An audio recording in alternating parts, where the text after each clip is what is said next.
In a previous episode, we told you the wild story. We didn't know a lot about it at the time, but the reports were that ESPN had gotten hornswoggled into broadcasting a bogus high school football team's game, a school that did not actually exist in a brick-and-mortar sense. The school, which went by the name Bishop Sycamore out of Ohio, played a well-known institution, a clearinghouse of football prodigies called IMG Academy in Florida. So that was the matchup, and IMG won the game 58-0. It was billed as a showcase, that game, between blue-chip future college football stars. Obviously, that was not the case for one of the teams, and since that story happened, it just happened over the weekend, in the hours since then, the days have now passed, the days plus has passed, we've come to know that school in Ohio was totally made up. The story has taken an even more strange turn as more information has been made available. It's just a fascinating story. I can't help but want to talk about it and have a conversation with you about it. So if you've not been keeping track, and I can't blame you, perhaps not, we have learned that the Ohio High School Athletic Association, the OHSAA, if you're looking up the initials, they do not recognize this Bishop Sycamore as a legitimate high school. So they're not even a legitimate high school. So the reports were accurate. And that their physical location, the practice facility, and roster eligibility could not be verified. So you have an illegitimate high school with no physical location, no practice facility, and who knows who's eligible and who's not. But wait, there's more. So they showed on the TV broadcast the head coach of Bishop Sycamore, this guy named Roy Johnson, is the name they put on the chyron on the television.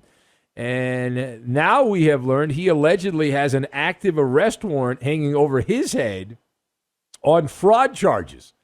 So it gets better and better. So let us discuss. Now the question, all right, what do you make of a fascinating story of a bogus high school football team getting a nationally televised game? You know how many powerhouse high school programs there are in the United States, like big time. Every part of the country has a powerhouse football program. Every region has that local high school team that just dominates. And this one, a team that doesn't even really exist, ends up getting a nationally televised game. So my thoughts on this, I've got Sia, New Zealand rock band, and Manuscript. And we will tie all of these things together here, and those will be the tenets of this MALLER monologue. Now, this story, I'm telling you, it gets better and better and better and better and better as time goes on. As time passes, it's wonderful. I had no intention. I was like looking for stuff that I thought was interesting, and I could have circled back to the Mets and Javi Baez and Francisco Lindor, Tweedledee and Tweedledum. But no, this is a better story here. This is a better story. We keep getting nuggets of gold. And when you get nuggets of gold, you got to go with that. And so the people behind this Bishop Sycamore story, we don't even know who they really are.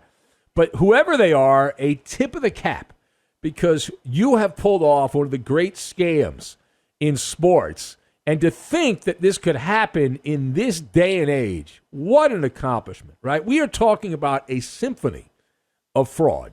To think that in the internet age, you could have a glass-shattering type moment. I put this up there. I think it's some of the great hustles that have taken place in sports. And Rosie Ruiz, I believe was her name, the woman that faked the Boston Marathon. That's a great legendary story of the past. There's been some other imposters along the way, but this is right up there in the top 5. We are talking, again, about in the internet. There's these machines called computers, internet age. They have these search engines called Google and others, and a simple couple of buttons, you type them in there and you do your due diligence, and you would have figured out that this is not a legitimate operation. So we are at the stage of the story that I call the CYA stage. That's CYA. Cover your ass.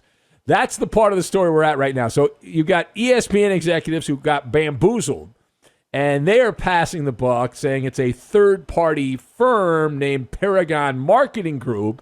The president of that company is also trying to distance himself from the details of the story. So there's a lot of damage control going on, which you would expect in a story like this. There's a lot of pie on the face. A lot of pie on the face, and you're embarrassed. Now, part B of this, the tale of the fake school is Alice in Wonderland special. It's how far down the rabbit hole do you want to go? And I'm telling you, if you haven't kept up on this, it's worth your time. Every twist and turn gets more and more. It's like that New Zealand rock band from the 90s, OMC, right? How Bizarre, that song, their one-hit wonder. How bizarre. For reference, this bogus high school team, Bishop Sycamore, allegedly from Ohio, did you hear that they played a game on Friday and the TV game on ESPN was on Sunday? So that means they played a second time in 3 days. In 3 days. That's, of course, more of a basketball schedule than a football schedule. We already mentioned the coach allegedly with an active arrest warrant on a fraud charge. And the fact that there's just never been a legitimate Bishop Sycamore in Ohio. Most of the players, it gets even better, most of the players on the fake team already graduated high school, meaning that the imposters are older than high school age. Think Danny Almonte in the Little League World Series years ago. We're talking about junior college age players playing like they were back in high school.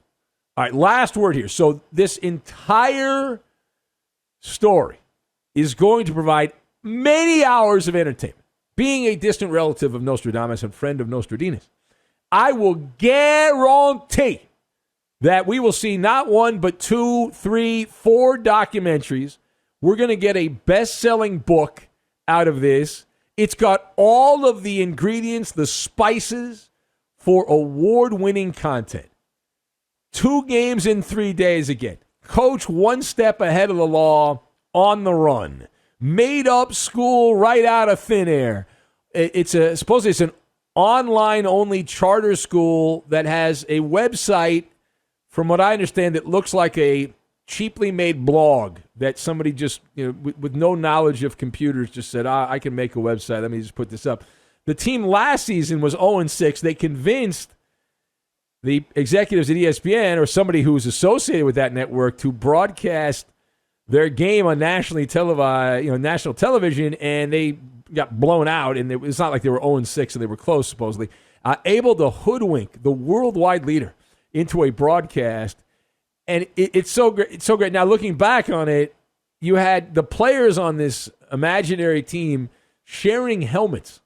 They didn't even have enough equipment, so they had to share helmets and pass it back and forth. So get the manuscript ready to go. It's already got the plot. It's got the movie plot. This writes itself. It writes itself. It's the story that will play out like a Hollywood spectacular made for the big screen. We're talking big screen here. Now, the question is this a comedy or is this a drama? Do you make it a comedy or a sad, sappy drama? The storyboard on this is rags to riches to rags. I can see this in my head. I can see the scene where the coach contacts the marketing group or somebody associated with the fake school contacts the marketing group. I assume it's the coach, maybe not. And then they get the phone call back. Okay, we're going to put you on. We're going to put a matchup with IMG. We need a game. It's going to be on national TV. It's going to be picked up on Sunday. And then the coach is like, wait a minute, we already scheduled the game on Friday. We got to play that game because we got a little money out of it. And then we got to play the game on Sunday. So who's with me on this?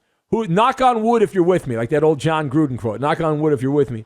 And then, so that's very dramatic, right? The storyboard on this, as we said, rags to riches to rags. Real life gridiron gang. The South Harmon Institute of Technology is back. Dwayne Johnson, his agent, will be getting a phone call here. I was gonna go like Will Ferrell, maybe Will Smith. I don't know. I mean, any big name. Most of my big name actors I can name have been around for like 20, 30 years. I can't name anyone else. But it's just set up. It's just set up perfectly for books and documentaries and the the whole thing. And I can't wait to find out what I don't know now that I'm going to find out about this particular story. Because the story just gets better and better and better and better, and it's wonderful. Should I feel bad for loving this particular story? I don't think so. I think this is fair game here.